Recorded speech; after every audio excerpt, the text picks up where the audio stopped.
let's bring in Arise Analyst Abiodun Adeniyi now, who is a professor and an academic and also Arise News analyst. So, Prof, here we have a situation at hand.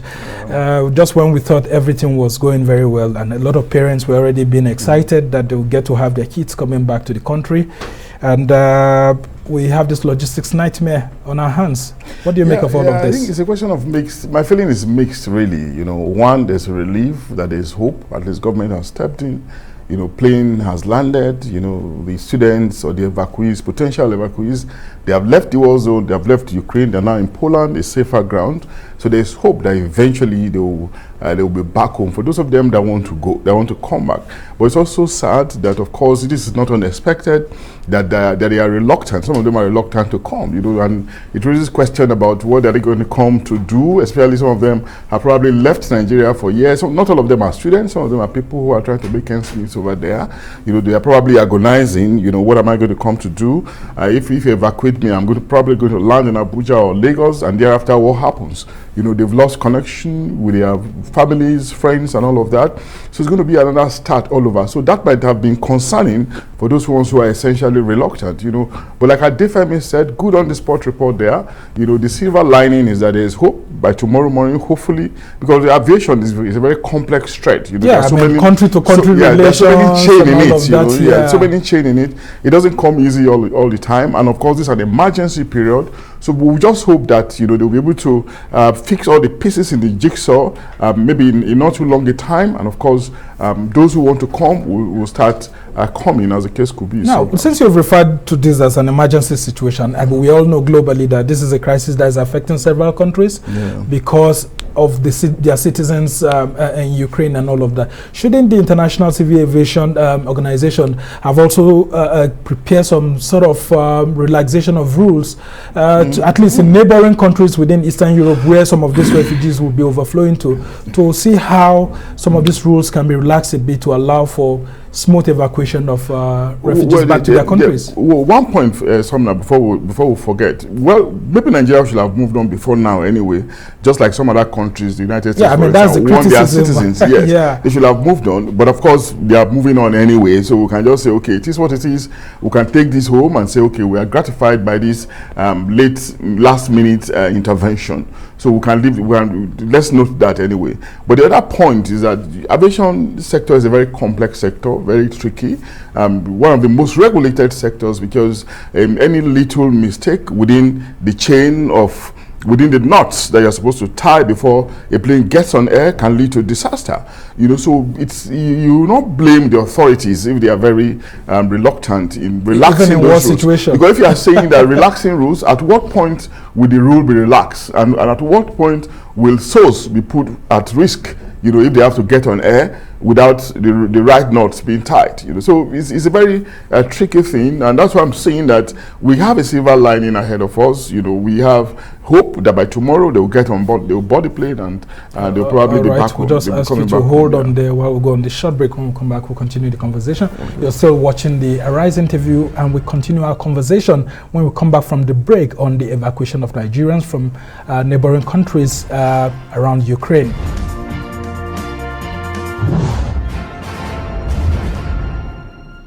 Welcome back to the Arise interview. I'm Somna Sambo, and we have been discussing the issues of evacuating Nigerians, mostly students from Poland and other Eastern European countries by the Nigerian government. I still have with me Professor Abiodun Adeniyi, who is a Arise News analyst and himself an academic. Now, let's talk about the Nigerian government planning to spend $8.5 million on this evacuation, and there are plans to actually ensure that this evacuation is not only in Poland. We have Romania, and then even plans in Russia, because some of the spillover coincidentally is into Russia, which is the aggressor in this ongoing war in Ukraine. What do you make of those monies and the late release, as some have said? The money may look very huge, you know, but of course when you look at the sector we're talking about, aviation, you know, is one of the most expensive sectors, again, in terms of running, you know.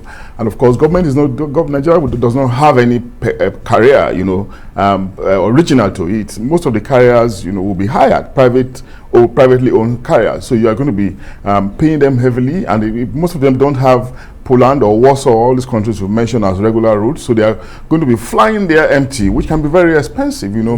And of course, there will be landing charges. It may not take, they may not just be landing and taking off like that. They're going to spend hours on ground, and charges will be involved coming back. And of course, we don't know how many these people are in the first instance. So first, consider the number, consider the cost of flying the planes, fuel, you know. Personnel might not even be enough. You might have to hire some personnel in the circumstance to deal with the emergency. So many contingencies, so many unforeseen circumstances may arise. And of course, we're talking about international routes that subscribes to high standard. There's some kind of jets that fly around those that they would not allow to fly into those kind of countries over Europe and all of that. So all those things will have to come into consideration. $8.something million may look very huge, but by the time they start dispensing it, you know, you just find out it's nothing. But we might be concerned because of our perennial problem of absence of accountability and transparency. That's the only thing that can be concerning. But in terms of projections, I think government may not be too wrong, really. Okay, and let's talk about why the government had to take this long period of time before thinking of evacuation. I mean, the Americans had already sent an early warning signal that there was going to be an attack on Ukraine by the Russian forces and all of that. But the Nigerian government, is it that it was just watching to see if this may happen or not? Why was there no early warning system to some of these Nigerian students to actually start moving to other countries, neighboring countries, or the government will even put out a plan to start the evacuation before the war breaks out? I think that there are so many things to it. You know, in the build-up to the crisis, you know, nobody was quite sure if Russia was going to eventually attack. You know, and of course, at the time, America said they were going to attack by a certain Wednesday, and they kept quiet until maybe some it was a week after that decision. I mean, that weekend, nobody was really very sure. You know, and in international politics, all these things can be game. You know, it can just be to raise tension, douse it, to achieve some purpose, or to show your might, or to show that you cannot be taken for granted. So you can't be too sure. But of course, Putin is somebody we can now, you know, place our hands on and know that is somebody who can spring any kind of surprise anytime, who can do anything just any time, you know, consistent with his assumption that it's a superpower, you know. But having said that, that's one aspect of it. So we're not really sure, and the students too were hoping, or the residents, potential evacuees were hoping that they will be at peace, nothing will happen. So there was no agitation really for them to leave the place, you know. So that's one aspect. The other aspect, of course, is the lethargy that will associate with our system, regrettably. You know, because America was, you and some other European countries were very consistent in wanting their citizens to leave the place. And of course, these countries, you know, have a higher level of flexibility, fluidity in terms of the ability to go into some other neighboring countries because of the rating their visas have in international circles. You know, so they left rather earlier, apart from those ones who are there for some professional reasons, journalists and all of that. But our own citizens were there. And of course, there was no kind of warning from our own government that our citizens should also leave. Well, I think the warning that they had was actually more of like they should try to take cover, try to go to places, you know, where it's easier for them to meet. And, you know, there was no detailed summary as to direct kind of one asking people to actually leave the country. You know, and of course, some of our students also said that they went to the embassy, they didn't see anybody to talk to, that the ambassador had left rightly or wrongly. I mean, so our own problem really. And of course, this is the nature of systems and societies. Whatever problem, you know, that's why we say international arena, international politics, you know, is an extension of the local politics, of the local economics, local sociology. And that's what we're seeing happening, you know, in terms of our response and all of that, in terms of the condition, even of our embassies. It cannot be too different from what is obtainable at home. But and that's why we're talking about overall need for us to change our operating system in our way of life, to improve on our value terms of vouchers and the way we operate processes and procedures. Yeah, and one interesting thing, Prof, that I got to find out is that some other African countries, the nationals of other African countries were coming to the Nigerian embassy to actually see how they can get some succor, asking Nigeria to help rescue them while their countries have left them. Yeah, and that's why Nigeria should respond, because we're the giant of Africa. That giant shouldn't just be in appellation or in brand alone. We can live up to it. At the time, I don't know about now, we had the largest economy. Our economy was the largest, so we can live up to that as a big brother. There's nothing wrong with it. We're the giant of Africa. Do you think that if an American plane lands in Kiev today and wants to evacuate Americans, that a Briton who is stranded there will want to get into that plane and they will say no? Of course they wouldn't say no. Or maybe a sister European, another European country sitting from another Europe, or they would not say no, because they recognize that they have there's a commonality. There's something binding them, and what is binding them in the circumstance is the NATO membership. So that community, it's there. It will underline their action, and if we can happen in that circle, there's nothing wrong with it happening in our own circle too, because first, in terms of phenotype, we're the same thing. Secondly, in terms of geographical demarcation on a continental level, we're the same thing. And thirdly, as Nigerians, we are proclaimed as the most populous black country, probably contestably, maybe after Brazil or something. So we need to live up to that expectation, so that our regard, our brand, our respectability can be shored up, and not just within the African sub-region, but also in the world at large.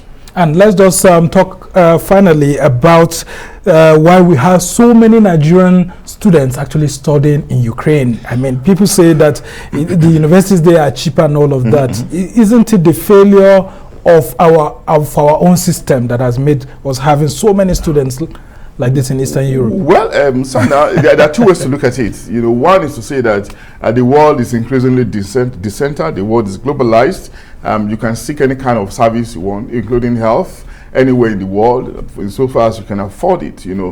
So going to Ukraine may also, apart from what you're going to read in the school, it's also educational. Living in another environment, it's an experience, a kind of exposure is part of that education. Some other persons might want to cherish. So that's one aspect of it. The other aspect is the regrettable one, to say that maybe our systems are not good enough, but it's not true. Some of our medical doctors, of course, we know they are doing well abroad. So it's just likely a matter of choice, really. We have some fantastic universities in Nigeria. You can still avail yourself with this one. So it's likely a matter of choice, really. But if you now choose to go abroad, of course, again, people consider countries where we have quality education, but with cheaper rates, like Ukraine, like Malaysia, for instance. And of course, the educational standard there are also very good. You can compare with those of Western Europe.